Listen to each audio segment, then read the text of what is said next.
I've been working on a series of the real top 10 albums that changed my life in the review series. I thought I would take a break right now and kind of talk about podcasts. A little while ago, I made a video in the review section that was talking about, it was called Podcasts and Overview. I think that's what it was called. Originally, I started just talking about all these podcasts I really like and just like starting to like go through them one by one. And I was like, man, this video is like way too long. So I stopped doing that and just did like an overview. And now is the first time since then. I thought it would just be timely just to fit it in here because we've been talking about music so much. I'm going to talk about podcasts, but I'm going to talk about music podcasts. There's a bunch of different categories I'm going to do when I do these reviews on podcasts. Just talking about the ones that I have come into contact with that I enjoy, that I still listen to. Some of them that I don't listen to anymore and why. So there's going to be different groupings like comedy podcasts, educational podcasts, interview-based podcasts. This one is going to be about music. So there'll be different categories later on. But right now, I'm going to talk about music podcasts, which ones I listen to, like I said, which ones I don't anymore, why, which ones you could check out. So I will say right off the bat, a lot of this is going to be metal. A lot of these are going to be focused around metal because I listen to a lot of metal, and there's just a lot of good quality metal podcasts out there. In my opinion, and then there's going to be one that focuses on rap and hip-hop. It's a really good podcast. There's going to be talk of some other stuff, but yeah, don't let that scare you off. I'm going to start with one of the best podcasts, and I'm going to end off on my very favorite podcast, music-related podcast. So, obviously, there's going to be a whole bunch of stuff sandwiched in between, for sure. So, I will say off the bat, too, that the majority of these have a very regular output, very scheduled. It's like, once a week or once every 2 weeks, I think at most, except for the one that is last, and we will talk about that on its own once we get there. But yeah, this is going to be all about music podcasts. So, here we go. The first one is the Joste Show. So Jamie Jasta, who is the lead singer, frontman of Hatebreed, also Kingdom of Sorrow, they put out 2 albums. He has his own solo project too. So what I think is just called Jasta. But yeah, so he hosts the Joste Show, which is a metal podcast. It's interview based. I will say, like I said, it's one of the best ones I found. So especially when you get into like heavy music, he has been in that world as a participant, as like in a band for like 2 decades now, at least. So he's such a big fan of music, so it's also nice to have his perspective as a fan, and also like, he's like still an active artist. He's touring, he's recording, he's like managing, he had like a label for a bit. Maybe he still does have a record label. But yeah, so he's got access to all these like A-list, I'm going to say that a couple times probably throughout, like A-list metal musicians, because he's had common members with them. He's friends of theirs. He's toured with them. He's got access to that world, which is great. He does in-person interviews, so that is also a distinction I'll make right now, because other stuff we're going to talk about, they don't do in-person interviews. But because, again, he's got access, right? Like, either he lives in the same place as some of these people, or he's on tour with them, or he's on tour and he ends up in their city, that they live at. So, I mean, he does all these high-profile interviews, like A-listers. 99% used to be musicians, musical artists. So, I mean, like, just like I said, A-listers, like Randy Blythe from Lamb of God, like several members of Mastodon, if not all of them, throughout the years. Just like any like metal A-lister that you can think of. He's got members of Slipknot on there, and not just like Corey Taylor. He's had like recently, Sid Wilson, number 0, DJ Starscream, so, he's and recently he's getting a little more, like, comedians, like, on there that are, like, metal adjacent, or sometimes he has, like, people that, own record labels. I can't remember his name now, which sucks, but I think he had, the dude from Metal Blade Records on there, and so, I mean, that's a cool perspective, too, when he does that. So, like I said, it's interview-based. There's a difference from the way it is now and the way it used to be. I've listened to his podcast for years, and in the past he's had like ads here and there, but now he's on something called Gas Digital Media, and I think it's been about a year at least since he's been on there, and things have changed a lot. Some of it might just be coincidence, and some of it definitely is not. The interviews are good. The stuff before the interviews, I don't even bother listening to anymore. He's created a lot of segments, so a lot of these podcasts will have an intro before they get to the interview.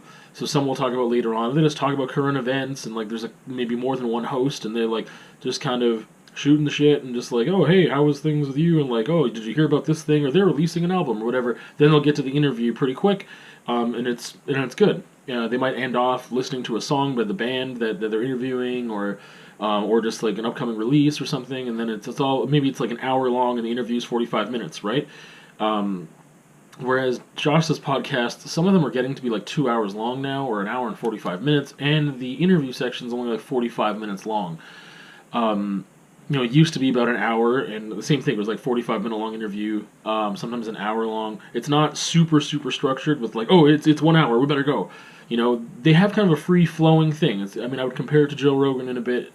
I would compare it to Joe Rogan a bit, because sometimes it's just like they're not super conscious of time as much, and especially if it's someone he knows, it's just like free-flowing conversation, just like, just talking about whatever comes to mind, and it's not really like a traditional interview of like, hey, so I was looking at this thing, and your new album, like, it's not like that. Sometimes they're on a tour cycle or an album cycle, and so he's talking about their new album that came out, and they're talking about, the fan, what's the word? Response to member changes, to new music, to a lot of things, right? So it's good. Like, so the interviews are pretty solid. They're good. They're not super. He's not sitting there with like a bunch of questions and stuff, though. He's not getting really deep. But he has good interviews. It's all the stuff before that now that I really dislike, and one thing during the interviews. But before that, like, he's got these different segments that he does every once in a while, but it might take up like a half an hour of the podcast before you actually get to the interview, so I find him skipping it.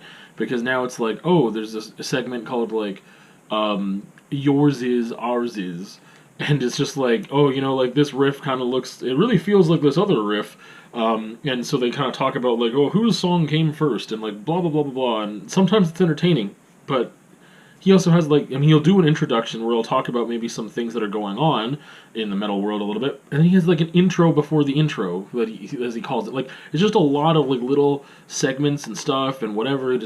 I don't find that his solo banter is that good, so I generally skip that stuff now and go straight to the interview. And there's a lot now to skip, unfortunately, with most of his podcasts, with most of his episodes that he puts out. There's one huge gripe I have.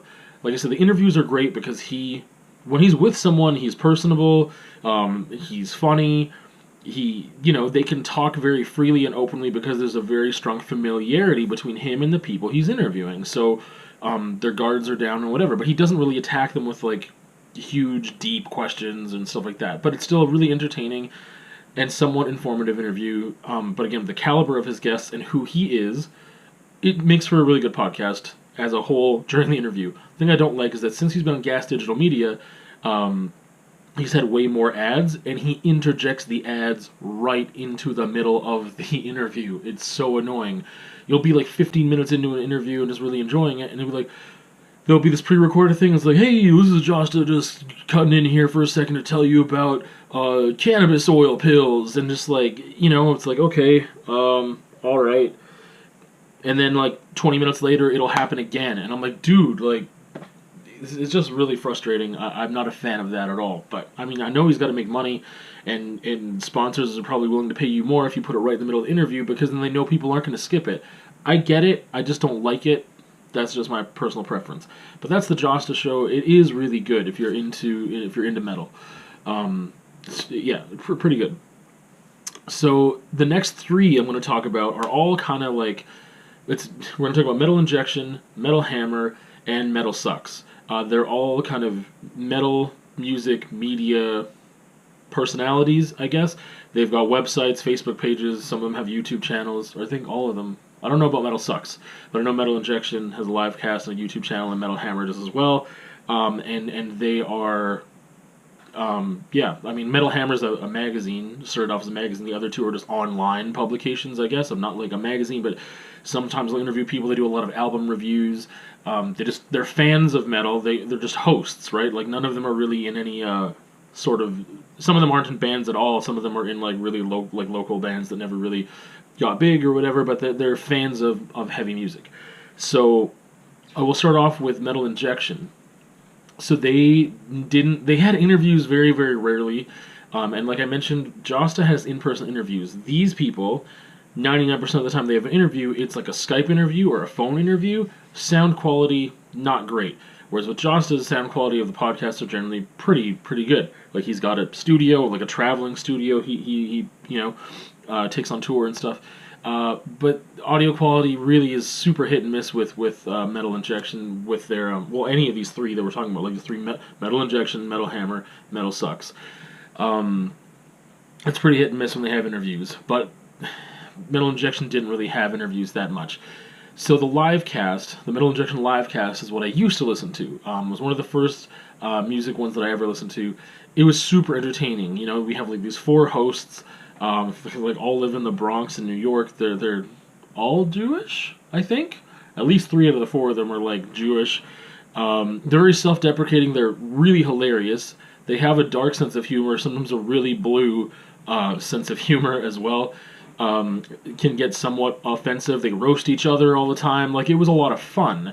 And they do talk about music and metal and stuff, but they also just like shoot the shit and just like whatever. And it's like it's just like being a fly on the wall with a bunch of really tight friends having a good time. That's what it was like.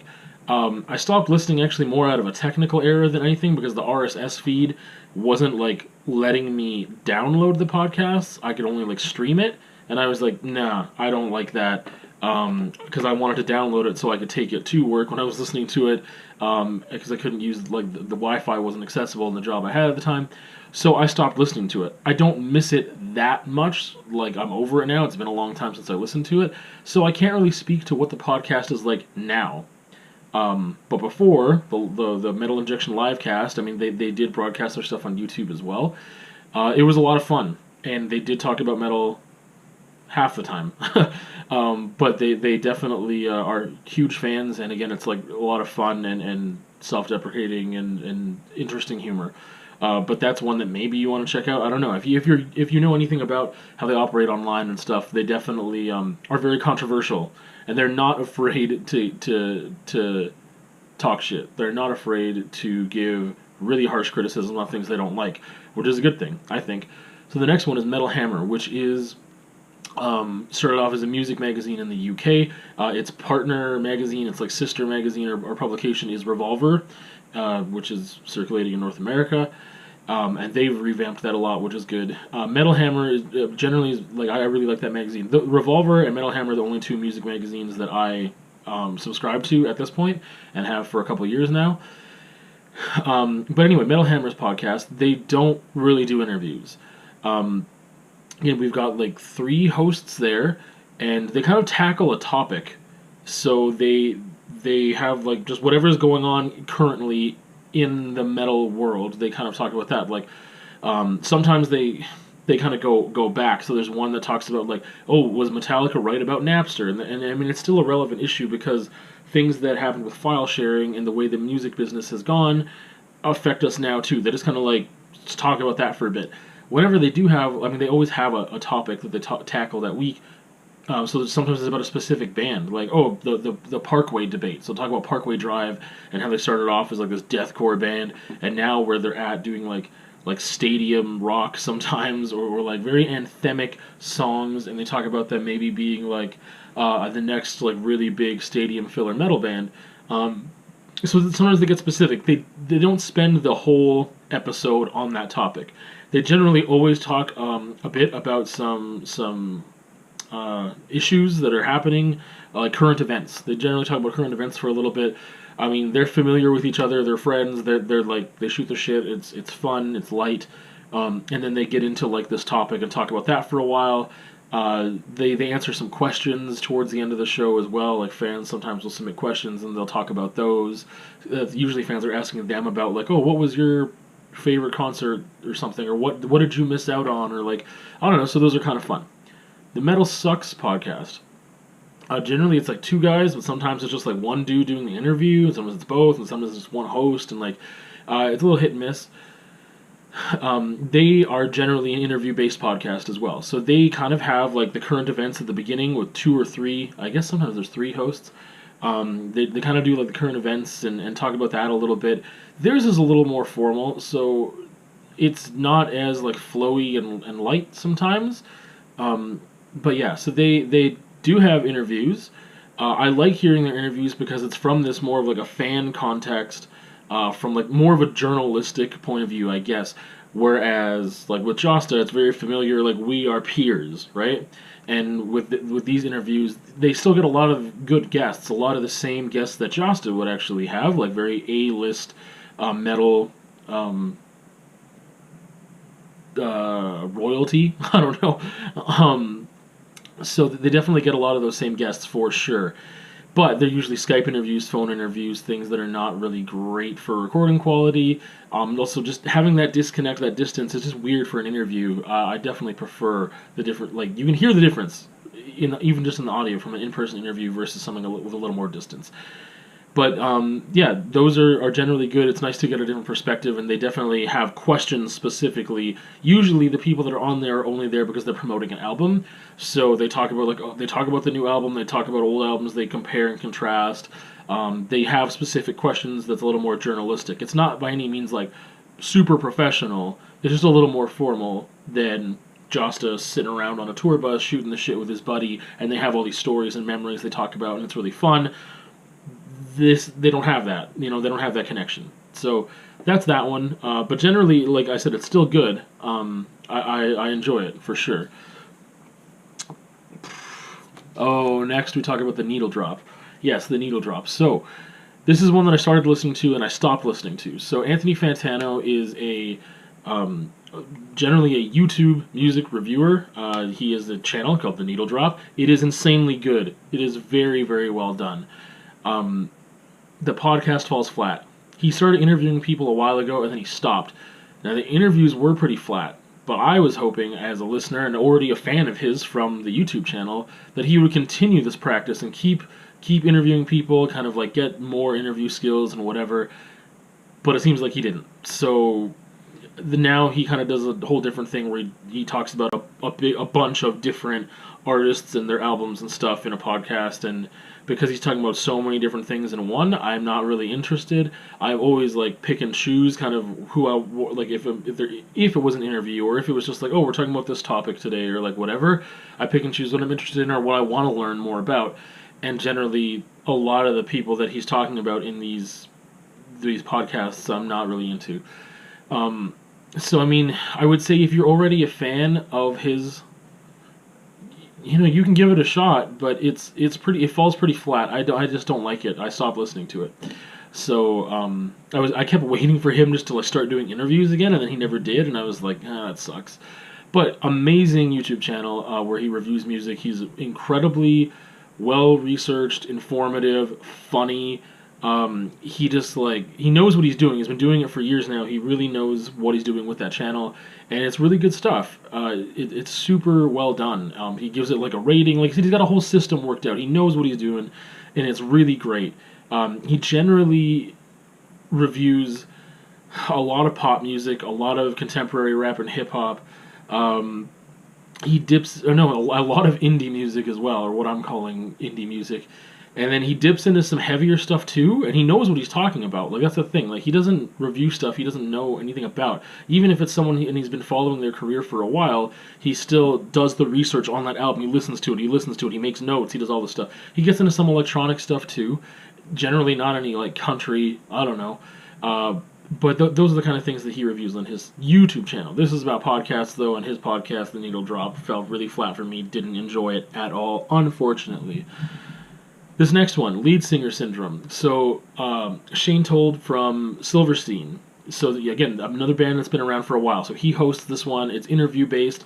But he gets a lot of different people than Jasta. So Jasta, way more hardcore, heavy, like stuff. He gets into like metal, extreme metal, all types of metal. It's like Ozfest, okay?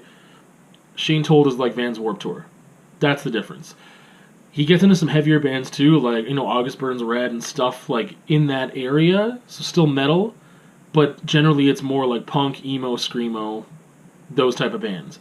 Some like legacy bands or whatever, like Taking Back Sunday. This like really, really, like they were part of this emo movement. I mean, Silverstein had some harsh vocals in it, so there's like screamo, whatever. But he definitely gets those A-list bands, but in a whole different genre for the most part. There's very little overlap between Jasta and lead singer Syndrome.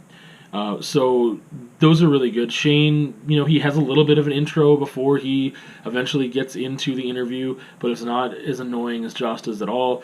He does cut in from time to time with an ad, but again, not as annoying as Jasta's stuff with the ads. But again, he's got a whole bunch of different people he interviews, but still A-list for sure. But for sure. But like I said, more like Vans Warped Tour bands, that's what he's getting into there. Like I said, some legacy bands like Taking Back Sunday were maybe their albums that were their peak albums were like 10 years ago or more, but then also very new bands in the scene as well. So I know he had like Issues on there, but he's had people from like Dance Gavin Dance, like I said, Taking Back Sunday. I can't even think right now who else he's had on there, but he's got a lot of stuff on there. And again, he's got a kind of familiarity. He asks a little more specific questions than Jasta does. It's not just shooting the shit with a friend, because sometimes they're people that he's never really met before, but a lot of the times they're people he's familiar with anyway, and maybe they are friends and they toured together and whatever else, right? But he definitely like knows his like it's like, oh yeah, like let's talk about your struggle with alcohol or drug addiction or whatever, right? Like he knows who he's talking to, and he sometimes kind of gets in there. It's not super journalistic by any means, but he definitely asks some more pointed questions than Jasta would. The next one is, oh yes, Break It Down. So Matt Carter, who's from the band Emery, he had a podcast with other members of Emery called Bad Christian, and I used to listen to that. I mean, I still do.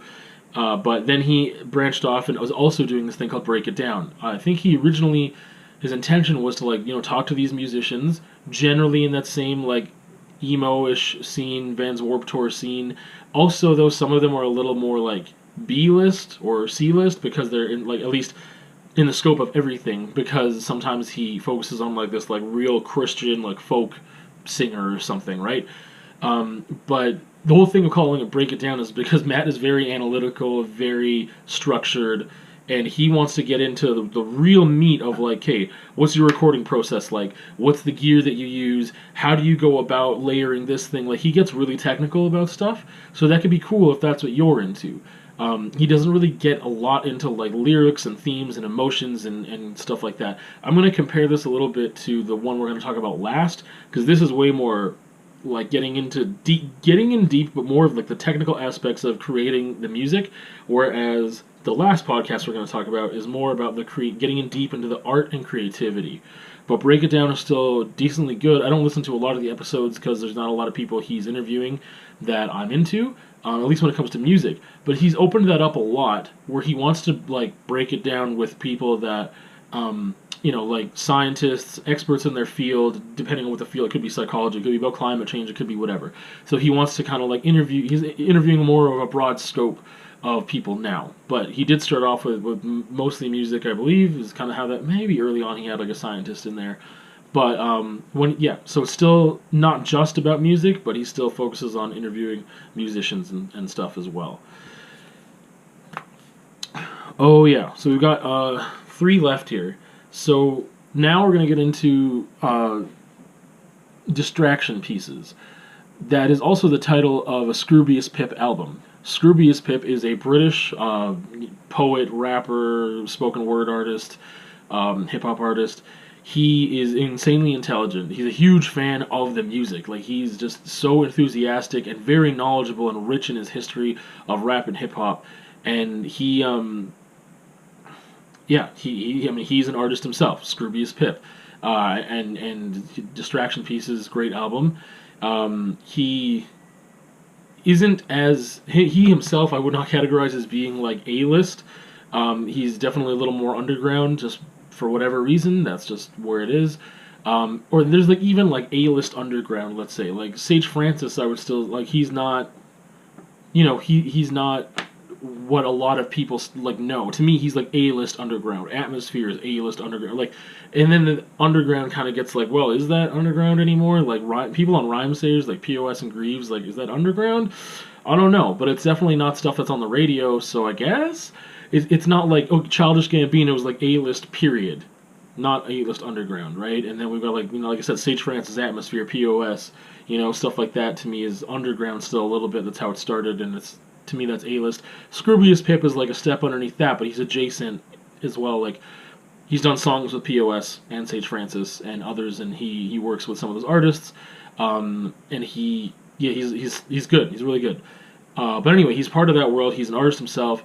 He's incredibly intelligent. He focuses a lot on social commentary and politics.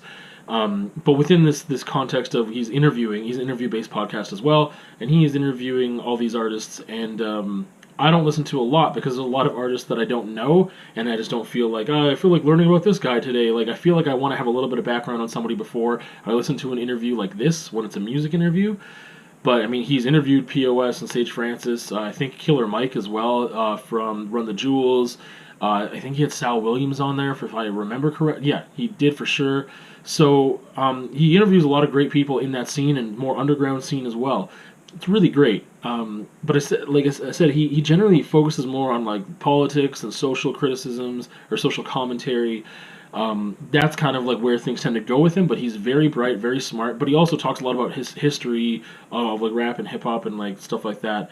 And again, he's familiar with some of his guests enough that it's, I don't know. He definitely asks more questions and more like, not journalistic necessarily, but he's just so knowledgeable.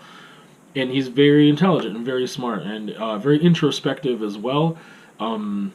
It's really good stuff. So if you're into rap and hip hop, I would definitely check out his podcast, which is Distraction Pieces, and that's by Scroobius Pip. So the second last one I don't listen to anymore, and I actually forget the name of it, but it was with Brandon Chiappetti, he used to play guitar at 18 Visions. He's the vocalist of Bleeding Through. He owns a gym called Rise Above Fitness.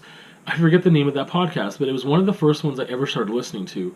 It was very focused on music and fitness. He talks a lot about fitness. I mean, and the positivity that he found in that world, and like whatever. And Henry Rollins is a big inspiration for him. That's why he called it Rise Above Fitness. So I mean, he's also really negative and stuff in some cases, which sometimes I like, and other times I'm like, dude, like, why are you shitting on this thing like so hard? Settle down. I just stopped listening to it a while ago. I don't even know if he still does it. It's been years since I listened to it, and I don't remember the name of it. I tried researching it before I started this. I couldn't find the name of it. But yeah, Brandon Chiappetti from Bleeding Through. I enjoyed it for a while. I enjoyed it for a little bit, and even when he did talk about fitness and stuff, it was still like cool. It was not interview-based. He generally just did the podcast alone and found a topic that he was, talking about, like, oh, like these people doing humble brags on Instagram, and like, why do you have to like... Oh, okay, that was an almost sneeze. Whew. So he tackles a topic kind of loosely and kind of goes from there. Generally, yeah, it just eventually just wasn't for me anymore, and I stopped listening to it. The output was also really inconsistent on that podcast, and the quality was too. So. But it was good for a little bit, depending on what he was talking about. It was just kind of hit and miss. But Brandon Chiappetti, Bleeding Through, I really enjoyed that band. And, yeah. So, last one. My favorite music podcast. It's called SWIM, which is an acronym for Someone Who Isn't Me. Daniel P. Carter, he's the sole host of that one. He has been in some bands, and is currently, and some of them have been more like rock, some of them have been more metal. But he's not what I would ever call like an A-list, like top shelf, like musical artist. But he is just so good. He's a visual artist as well. Who knows what else he does? He comes from a very like, he is just like a true artist out of everyone we talked about. I mean, he's such an artist. That is the lens, that is the context for him that he interviews people, because it is an interview-based podcast, and he interviews like A-list people. You know what I mean? Like he interviewed like Randy Bly. He's had on there. They talk about photography. They talk about music. They talk about writing. Who else has he had on there? It's so few and far between. That's the one thing I don't like about it. It's so few and far between as to when he puts out an episode that I kind of forget who he's had on there now. But I mean, it's all like A-list people. Chino Marino from Deftones. He's had him on there as well. I think I don't remember the vocalist from Faith No More. I think he's had him on there. But he's had a bunch of people on there. All the other podcasts we've talked about, other than Brandon Chapetti's, they have a very large back catalog of like, yeah, they've got like 100 podcasts or 200 podcasts like under their belt already. Swim has, I think, under 30, maybe under 20, or around the 20 mark. There's just not much there. He just, it's so inconsistent when he releases an episode. That's the one thing. I wish he was more, even if it was just like, even if it was once a month, it would be better than what he does now. If it was once a week, that'd be tight. He does a radio show as well.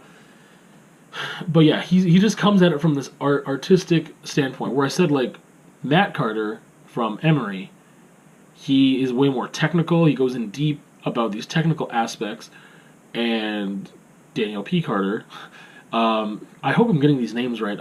Maybe I messed up somewhere along the line. But anyway, Swim Podcast, he gets into the creative aspects. He gets really into, like, you know, how did this come about? Like, it's not journalistic. It's just coming from someone who's, like, very informed, very in tune with the other person he's interviewing. He's done research, additional research, or he's already a huge fan and familiar, and he's an artist himself. So he really wants to get into it and be like, wow, like, your creative process is brilliant, and, like, I really love what you did here. Can you, like, maybe explain that a bit and unpack that for us? He gets into these concepts.